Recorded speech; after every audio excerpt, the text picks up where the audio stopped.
What's going on, you crazy bastards? You're back here with Rob Kimball on the Sons of Wrestling for an Impact Wrestling review. A review that shows MVP going completely batshit crazy. We get Dixie Carter and Tommy Dreamer. Holy shit. What was going to happen there? We're going to find out. We have EY defending his TNA World Heavyweight Championship once, twice. Holy shit. What happens on this show? We're about to find out. Started off, MVP. He's going to call out EY because, you know what, this is his show. He's a COO, and he's going to run, the director of operations here, and he's going to run his show the way he sees fit, and he does not see any fat, pasty fucking board of directors there. So, EY, get your ass out here, and, EY says, you know what, we're all here for these guys, you know, the fans and all that shit, we're in their universe, and you know what, my patience is running out just like theirs, so I'm going to just come down there and kick your ass. And MVP says, I know you would love to kick my ass because I'm a man on crutches right now. Kenny King jumps in, says that he'll take him on, so we end up getting a match for the TNA World Heavyweight Championship. Kenny King and Eric Young. Well, MVP stays outside of the ring with Bobby Lashley, so the odds are stacked against him. What's going to happen? Well, EY, you know, we got a decent back and forth here. EY gets rolled outside of the ring, and it looks like that Money, Power, Respect's going to cheat. And we get an Austin Aries, Samoa Joe, and the Wolves come down to even the odds here with chairs. And, well, that prevents any DQ there. And anyway, Kenny King, he gets EY up onto his shoulders, and he's just running his mouth. Guys, watch this, showing off. Well, cradle roll up, 1, 2, 3, done. EY wins, and this fucking makes MVP snap. Crazy, he goes fucking batshit crazy, and he goes out after the bell guy. He's saying you rang the bell way too fast. He's just ready to start firing people. And, well, this just shows how crazy he is. But, man, he gets into the ring with the mic and he says, I am so sick of fucking you guys taking my kindness for weakness, and I'm a god and this and that. And holy fuck, just... The guy's gone off the deep end here. He's just so pissed off. And anyway, he ends up telling EY, guess what? You got a second title match tonight against Bobby Lashley. And, well, everybody's kicked out of the goddamn arena. Nobody's allowed. Too fucking bad. And then he calls out Earl Hebner. He said, get your ass down here. Move a little fucking faster like you counted that goddamn tap. Anyway, he fires Earl Hebner. Done. Gone. Brian Hebner comes in, pleads for his dad's job. Doesn't fucking work off. They rip the ref's shirt off of Earl Hebner, the legendary Earl Hebner. And anyway, I seen Bobby Lashley holding the ref shirt. I thought for sure one of them was going to ref this next match, like Kenny King or even MVP if he was able to howl around. But that didn't happen. So we move on to EC3 and Dixie Carter. And you got EC3 just saying, you know, I ended the career of Sting and Kurt Angle and then the Texas Death Match against Bully Ray. So he says, I could be classified as a hardcore American icon. Great t-shirt idea, EC3. I'm about to create one later tonight. And go check out my t-shirt store. The link is in the box below. Anyway, EY's backstage and he says, I don't care, I'll defend the title all night, but go ahead and fire Earl Hebner. Complete bullshit. And he gets a phone call, so it looks like he's got a little backup coming.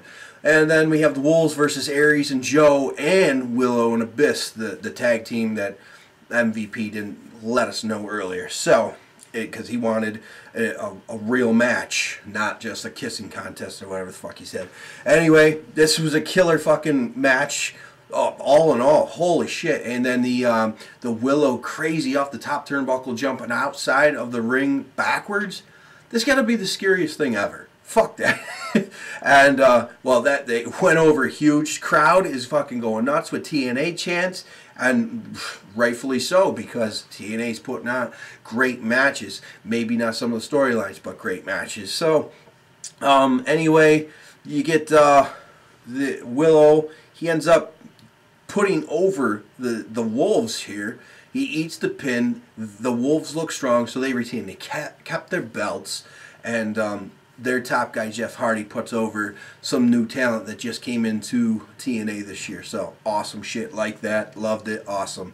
And then MVP, he's worried with Money Power Respect that Kurt Angle's coming. They're all fucking worried about that, but they think they got it under control. And he's now escorting everyone out. He just wants all fucking staff gone for, you know, later on the EY match against Bobby Lashley. And, well, we get Dixie Carter coming down to the ring, and she calls out Tommy Dreamer because of their little social media beef. She acts like she doesn't know who the fuck he is, and Tommy Dreamer reminds her exactly who he is and how he has worked for her previously, and he's been to her home for a football game. Anyway, he brings up everything that the fans have been saying since TNA's gone on this, and he tells her, you know, it's wrestling. If you want a reality show, pitch it to Hollywood. Get off this goddamn TV. This is wrestling. Allow a wrestling person to go do their thing. He gets a nice plug. House of Hardcore gets a nice plug here. And then and he brings up the fact that when he was watching Slammiversary, he seen her jump up in the skybox when Kevin Von Erich locked in that Iron Claw, and he saw the kid in her again, that she loved wrestling. This seems like he's breaking her down to where she realizes she's being a fucking total bitch. And so she gives him a hug. It looks like you might get the old Dixie Carter back. And nope, knee to the nuts, Tommy Dreamer down. EC3 jumps in and just starts lacing into him. So Dixie Carter's not going to change, and she just tells him, fuck, you know who I am, so you want to come out here with your little company and try to get a plug and shit. And that's the way that rolled out, and hopefully we see more Tommy Dreamer.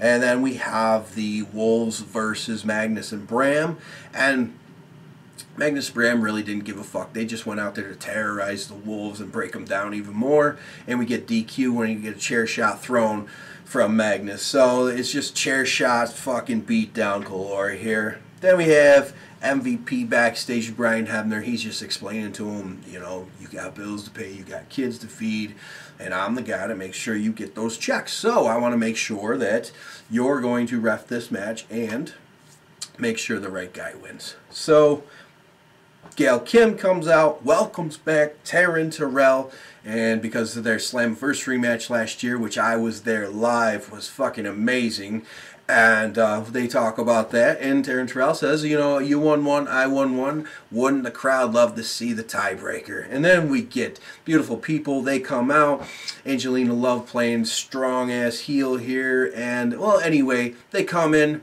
and then they get thrown out. So Gail Kim and Taryn Terrell throw the beautiful people out. Tag team between the two.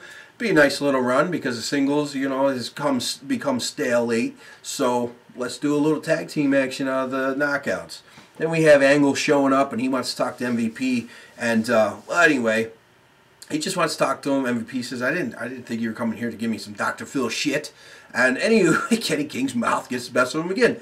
Gets slugged by the fucking great Kurt Angle. So MVP, he's out back here, just clearing staff, everyone, just get the fuck out. And Jeremy Borash is like, yep, everybody's out. He goes, nope, you're out too. Gets him out. Camera guy, he's gone. Everybody's out. So we get Lashley versus EY, no backstage anyone. And, well, Lashley just showing his strength in the beginning of this match, really wrecking house here. But EY nails the pile driver. Fucking, you're like, this is it. EY for the win. No, Kenny King pulls out the ref. And then, well, that didn't really stop EY here, because Kenny King gets locked up there with EY on the ropes. EY ducks, Kenny King's down, so you think it's shit, Money, Power, Respect. They're out of this. Like, it's just Lashley, EY. And then Eric Young nails the DDT. He goes to the top turnbuckle to drop the nicest elbow in the business. And Bobby Lashley rolls out, nails a spear. 1, 2, 3. Fuck. Bobby Lashley's the new TNA World Heavyweight Champion. And this sucked for the 3 minutes that I was like, what the fuck? until one Bobby Roode comes flying out of the crowd and goes after these guys, and they're outside of the ring scared like they don't know what to do, because you got, you know, part of Team Canada together in the ring right now. Bobby Roode, the It Factor, one of the longest TNA World Heavyweight Champion ever, and well, you got a fucking mad Bobby Roode on your hands now, MVP. Bobby Lashley, Kenny King, really doesn't matter, because all you're going to do is run your mouth and fuck up. So, guys, I'm glad that Bobby Roode's back.